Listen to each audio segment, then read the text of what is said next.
Hey book buddies, Katie here, and today I'm going to be listing off the 5 worst books that I read in 2018. A few disclaimers before we begin. I think that I solved the microphone problem, but I don't actually know. I tested it out a couple of times, so hopefully you'll be able to hear it in both ears, but I'm bad with technology and this is a new toy, so thank you for being patient with me. I'm trying my best, I promise. My second disclaimer is these are books that I read in 2018, but they didn't necessarily come out in 2018. Some of them are pretty old, actually. Thirdly, if I mention a book that is one of your favorites on this list, please don't get your feelings hurt. I'm in no way trying to say that you are a bad person for liking these books. I'm just saying that they weren't my cup of tea. But you know what? Part of the magic of books is that everyone experiences them differently. So if one of the books on this list made you feel good, then that's a beautiful thing, and I'm glad. And lastly, even though this video is the worst books that I read in 2018, I just need you guys to know that I love every book on this list. You know how some people like to watch bad movies for fun and like they love movies that are objectively bad?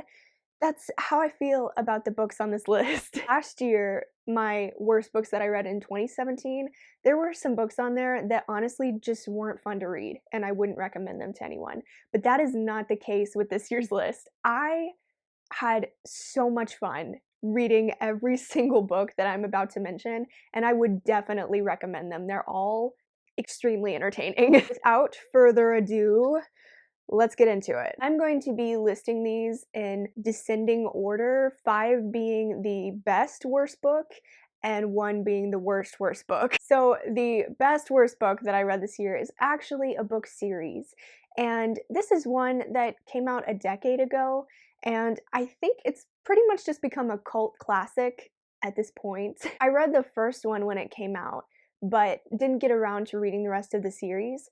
So I decided this year to vlog myself reading the series. That's right, it's Twilight by Stephanie Meyer. So while this book series is on the worst books that I read in 2018 list, I just need you guys to know that I'm also gonna put it on my best books that I read in 2018 list because my love-hate relationship with this book series is intense. I am of the opinion that these books are 1 star and they are also 5 stars. There are things that I absolutely hated about them and things that I love, and I'm not gonna lie to you guys, I'm obsessed with this series now. I will reread it and I will defend it with every fiber of my being. So these books made it onto my worst books of 2018 list because of the line, "Arrow laughed, ha ha ha, he chuckled." Also, the abusive relationships that are depicted in these books that are never actually stated or addressed as being abusive. And also for this one specific plot point involving Jacob in Breaking Dawn.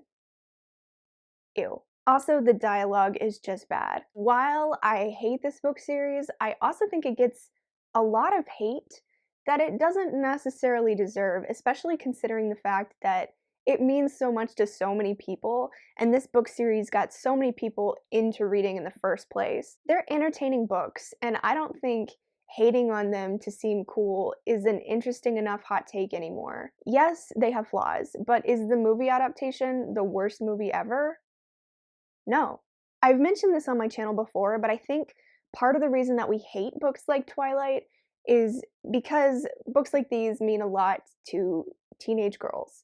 And that's not to say that it only means a lot to teenage girls. You can be whatever age or whatever gender identity you want and love Twilight, and that's okay. But I think a large part of the Twilight demographic is young girls, and society just really likes to hate on young girls. While I was vlogging myself reading this series, I realize now looking back at it that I was pretty harsh on it, and some things in this book deserve harsh criticism, but other things in the series are perfectly fine, and I think I was just buying into this mentality that Twilight is trash because it's popular. That's enough of that. And coming in at 4th place is Beastly by Alex Flynn. Please excuse the movie cover that is on this book. I know it's painful to look at. I decided to reread this book in 2018 because when it first came out and I was in middle school, I was obsessed with it. I read it so many times and it had just a really special place in my heart. So I thought it would be fun to go back and re-examine it now that I'm older and see if my feelings towards it have changed. And they have. It's pretty cheesy and there are things in it that are pretty harmful. There's a lot of girl hate in it. There's a lot of just weirdness with the plot. Oh, this is a retelling of Beauty and the Beast, if you didn't know. Maybe I should have said that at the beginning. The dialogue is bad. It feels like it's written by someone who's never met a teenager before. And honestly, I just cringed a lot rereading this book. But that being said, this book meant a lot to me when I was in middle school, and I think that that's important. So while it may not be the book that I need in my life as a 22-year-old, it was the book that I needed in my life when I was 12.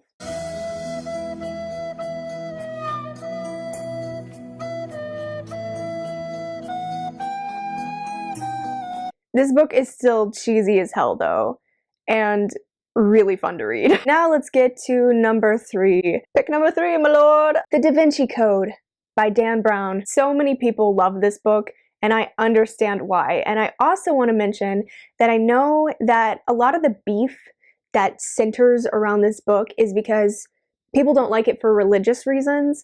That's not why I didn't like this book. In fact, I think that the actual plot and the concept and the main conspiracy mystery behind it was extremely interesting. I don't have a problem with the premise of this book at all. My problem with this book was just the writing style. It was so pretentious. It's written like the author thinks you're an idiot. He goes into extreme detail about things that don't need it. He holds your hand throughout the entire plot and like dumbs things down and repeats key points multiple times because it's like he almost thinks you didn't catch it the first time, even though it's not that hard to catch. There's also a scene where a man explains to a cis woman what a vagina looks like, and she acts like it's new information. The pacing is also really weird, and it's also not really character driven so much as it is just like reading a textbook. It's a lot of telling instead of showing. I posted an almost 20-minute rant review, which I'll leave down in the description in case you're interested. I also have a rant review of Beastly that I'll post in the description, and also I'll post on my Twilight Vlogs in the description, just in case you're interested in seeing those things. But you can go check out my Da Vinci Code video if you're interested in seeing me elaborate on why I didn't like this book. I will just let you know right now that I filmed that video in my bathroom for some godforsaken reason, because I guess I thought the lighting would be better, which it wasn't.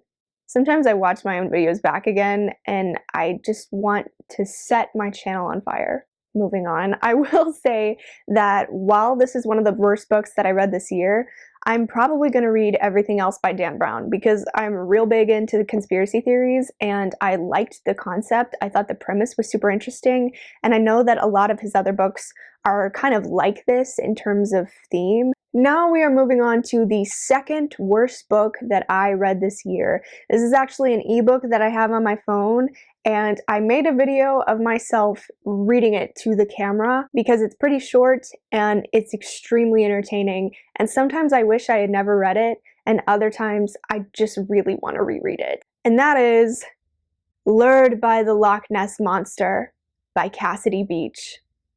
Yeah, this is a Loch Ness Monster erotica. Every day we stray further from the light.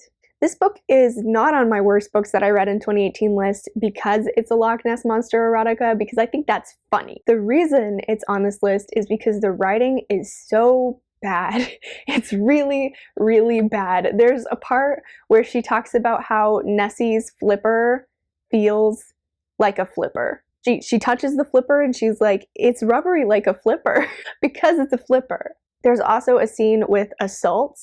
There's slut shaming, there's homophobia, there's some racism, which I realized when I was watching my video back and then I was rereading the book because I have reread the book. I guess I just forgot to mention it, or I skimmed past it and didn't see it when I was making the video. There's this scene where she like fetishizes an Asian woman because she's Asian, and that's fucking gross. And also, She uses the wrong pronouns for the Loch Ness Monster this whole time, because the Loch Ness Monster is not a man. The Loch Ness Monster is a strong, independent woman who's also a lesbian, and everyone knows that. How dare you? But even though reading this book was one of the worst experiences of my life, it was really fun, and I will leave a link to that video of me reading it in case you're interested in throwing up. And finally, the #1 worst book that I read this year. It is Heart of Iron by Ashley Poston. You may recognize Ashley Poston as the author of Geekerella, which is a book that I thoroughly enjoyed and gave 5 stars and would gladly reread at any point. I was extremely hyped for this book. This is a sci-fi retelling of Anastasia, and as soon as she tweeted that she was writing it, I was so pumped. I actually had to drive 6 hours to get this book because it wasn't in any of the stores or libraries in my town. That's how much I wanted this book.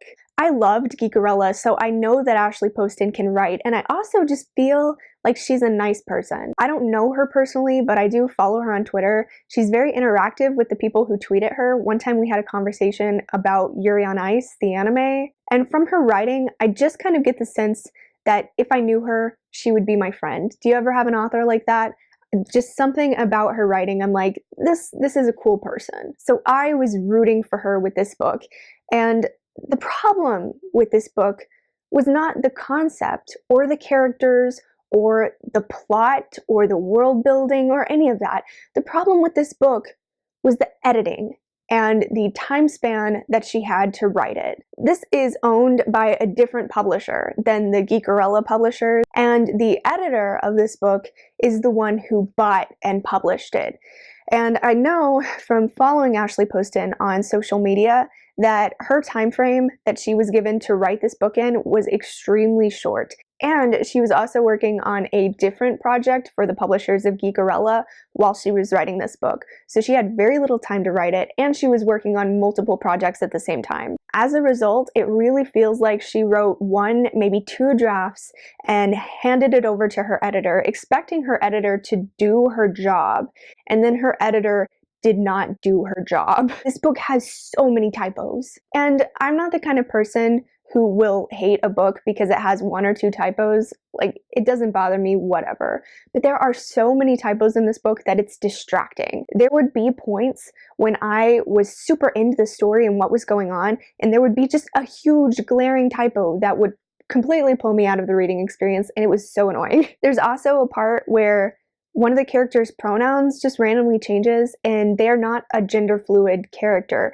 You can tell that maybe she started the book thinking that the character was one gender and then changed her mind halfway through and just forgot to change that one pronoun. It's bizarre. And also the pacing is really weird, which I think is more to do with the fact that she wrote this book in such a short amount of time and less to do with the editor.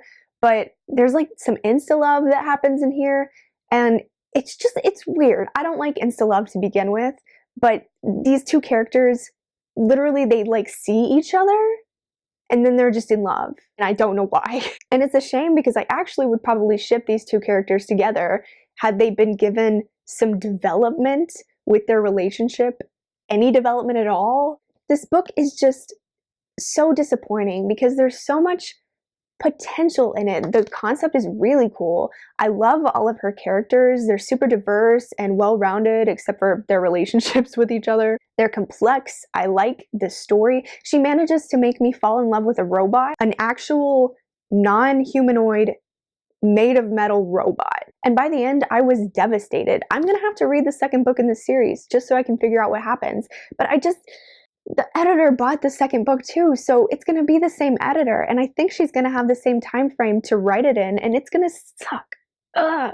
I know that Ashley Poston can write if given enough time, and if she's given an editor that's worth their salt, because Geekerella I thought was really good, and it's fluffy, and it's not for everyone, but it was well written. But this book reads like a first draft. It reads like a good first draft. If my friend said, hey, I just finished my rough draft of my story that I've been working on, can you look it over?